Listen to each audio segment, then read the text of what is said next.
Listen, man, I've worked really, really hard to make sure that you out there watching this don't think that I'm some kind of sneaker encyclopedia. I've said it before and I'll say it again. I know an awful lot about sneakers, but I don't know absolutely everything. And being out here in Tokyo, Japan makes it really difficult to be absolutely perfect about things. And then when a sneaker like this comes along, it gives me a really great opportunity to sort of prove that point, because I don't know what I'm talking about. I do not know what this sneaker is. I don't know where it came from. It's the AJNT23. If you've never heard of it, if you don't know what this is either, I'd love it if you'd let me know in the comments down below, because I feel like I'm out on a ledge here on my own. But I don't know anything about this shoe, but it's dropping here in Tokyo, Japan on July the 28th.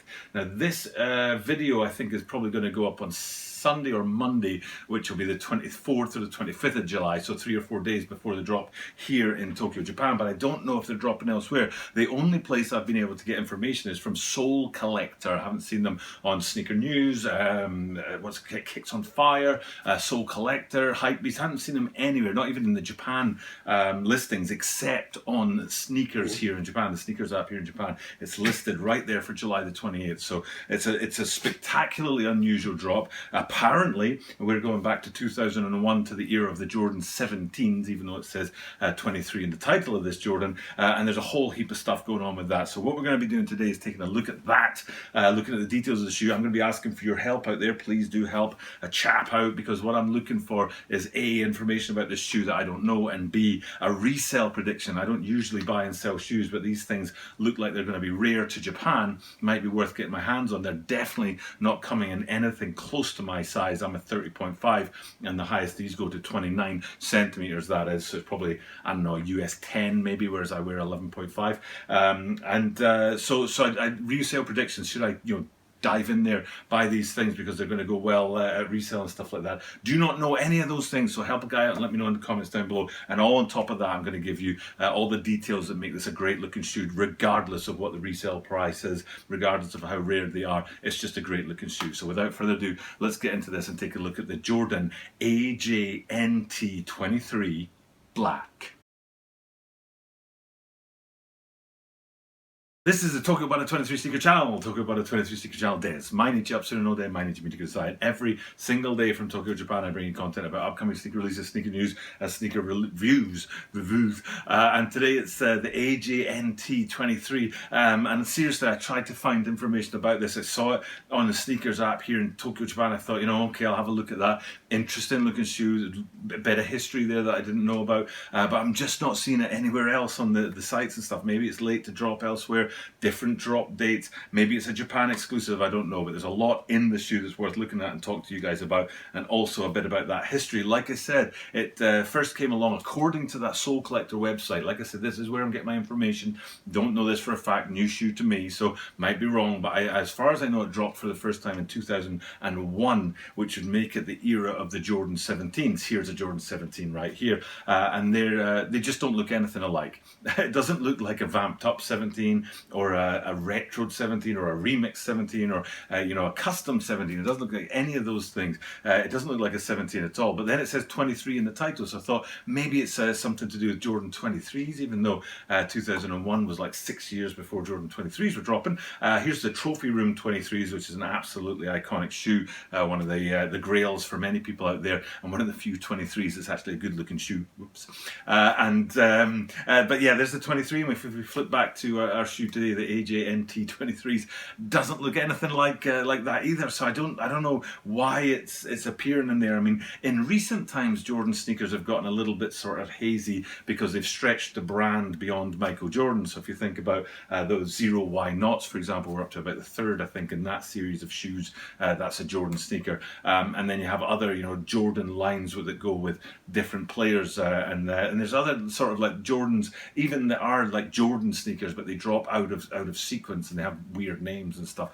So yeah, maybe it's one of those that dropped out of sequence or something. I don't know, but like I say, let me know in the comments down below if you know more about this shoe, because I sure don't, and I really want to know ahead of that drop in a few days' time. So if you could let me know. I mean, maybe this is all you need to see. Bang! There's the box without the shoes in it. The box closed. This is the shoe box they come in. Maybe that's enough. Maybe it's just like, man, that's cool. Doesn't matter what the shoe looks like. Crazy looking box. Looks like a briefcase or a security security case or something, that's worth getting these shoes for. A jet black box with that Jumpman on the top, very, very cool. And if we open it up, I'll show you what it looks like on the inside with that special padding on there. So maybe it's worth it just for the box, even if it's not got, you know, a special story to it or a particular resale price. But there is, you know, a special story to it, which is the actual shoe itself. It's a great looking shoe, and I want to get into that with you guys today. The first place I want to go is, let's stand back and look at the whole shoe, maybe the lateral side, and look at the three colours that are at play on this shoe. Predominantly black, very obvious. I mean, it's in the title. It's the what is it? I always AJNT23 black. Is that the right sequence of letters and numbers? But black is right there in the name of this shoe, and yes, it is black shoe. But then the second colour on there, and the most, you know, important colour maybe, is the gold hits that sort of elevate that black and sort of take it away from just being a dull black shoe. And we'll get into some of those gold hits later too in particular. But then the white midsole on there, I think is actually quite important to break the shoe up and give it a little bit sort of colour and pop. Sometimes all black, triple black shoes are a bit sort of matte and they absorb all the light and they don't have much pop about them, but I think having a white midsole on there does sort of give this an extra element to it, which is very important. So I said the second colour, gold. The two gold things that I want to have a look at on these guys is in the lacing system. So the lacing system itself is very like an Adapt BB lacing system. I can't believe that this lacing system would have been around in 2001. It seems extremely unlikely, and again, tell me in the comments down below. Sole Collector, like I said, that's where I'm getting my information from. They said that these guys dropped for the first time in 2001, but if they had this sort of, you know, wired lacing system on them almost 20 years ago, seems unlikely, but you know, that's what they definitely have on them now this year as we get into you know, 2 or 3 days away from the drop, is that wired sort of lacing system that some the Sole Collector were calling the Adapt lacing system because of that, you know, technology element on there. But it's not just that, it's not just the wires in there, which kind of reminds me of the Vapor Max 2020s with their lacing system, which is a very similar sort of wired lacing system as opposed to a laces lacing system. But these AJNT23s, they also have straps on them, the Velcro straps, to sort of add a little bit more security. It's basically a basketball sneaker, so you need that stability, especially around the ankle. And those ankle straps on there are supposed to give you that extra bit of comfort and sort of that unique ride that is for your shoe, your foot, I should say. You know, if you've got wider feet than somebody else, you need to maybe pull those straps less tight than somebody with narrower feet. They might pull them pretty tight. So you've got those on there as well. So it's a double kind of lacing system to give you that security. And like I said, I was speaking about those second colours of the gold on there. At the end of that Velcro lacing system, you've got that head of gold, and in there it says, I think there's 4 dots, and in there it says 0023, which is kind of odd to me. Every pair of shoes I've been able to find and look at that have this name AJNT23, they have that, you know, those numbers at the end of the Velcro strap, and it says 0023, and I'm wondering if it's a numbered release and it goes up into the 4 figures, and they'll put that numbered release on there. If not, why would they have the 00 in front of the 23? Why not just take away the first 2 dots and just say 23? The 00 doesn't make sense. Or 023 0, so that the 2 zeros on either end kind of balance each other out in a design sort of way. But as it is with the 0023, to me it looks like a numbered shoe, but that's a pure guess. I have no idea if that's true or not. But that's the gold on the end of the Velcro ankle strap. And then if we come down to the other half of the lacing system, like I said, the wires or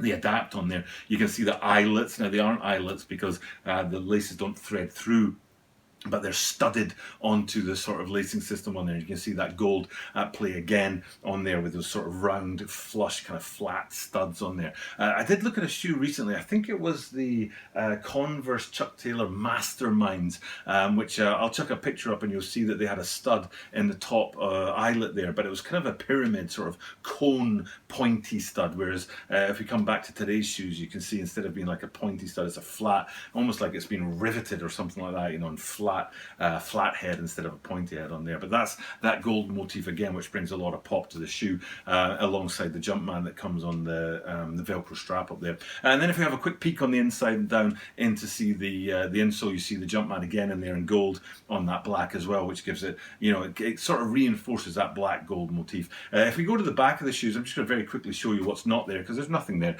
It's just a heel and there's no branding of any kind, numbers or Jumpman or Nike Air or Nike.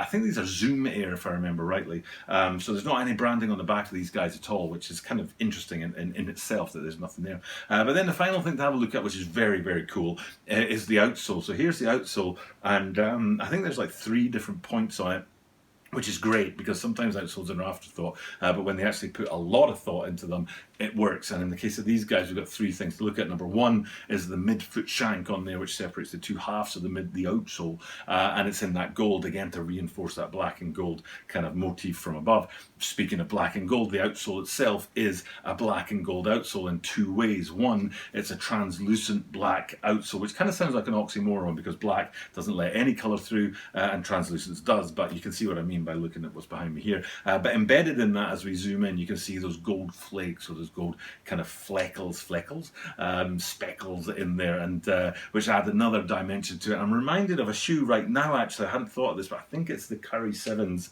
and maybe I'll be able to show you that and see the outsole on those guys, which I think is similar to these guys. But anyway, coming back out, looking at the whole shoe again, that's everything I have to say about it. But like I said, it's up to you guys to let me know in the comments down below, because I really want to know about this shoe. A, because I like to grow my knowledge about sneakers, and B, because Resale Predictions could be a shoe that I want to get my hands on. Having said that, we've got the Grateful Dead SB Dunk Lows, we've got the Air Jordan 1 metallic grey Japan exclusive, there's something else, it's the off-white Air Jordan 4s, all coming this week, and then on top of that we've got this here, I think just in Japan, the AJNT23 as well. So it might be an expensive week for sneakers at my household, but you know what, they might all be worth it. I know the other 3 are. Tell me if this one is too. Okay, it's time for me to sign off. Thank you guys for checking out the content. It's just after midnight on Saturday night. I need to, not Saturday night, it's Thursday night. I'll get my days mixed up because today was a national holiday, so it felt like a Saturday. It's Thursday night, and then this video will be Saturday night's video, and Saturday I think is the 24th, I think. 25th, the 25th, so Saturday's the 25th, I think, and then the shoe drops on the 28th, so we have about 3 days before the shoe drops for you to tell me what's going on. Truly appreciate it if you could. For now though, time to sign off. Thank you guys for checking out the content, but you know what? I do this every single day, so that means that you are guaranteed to see me tomorrow.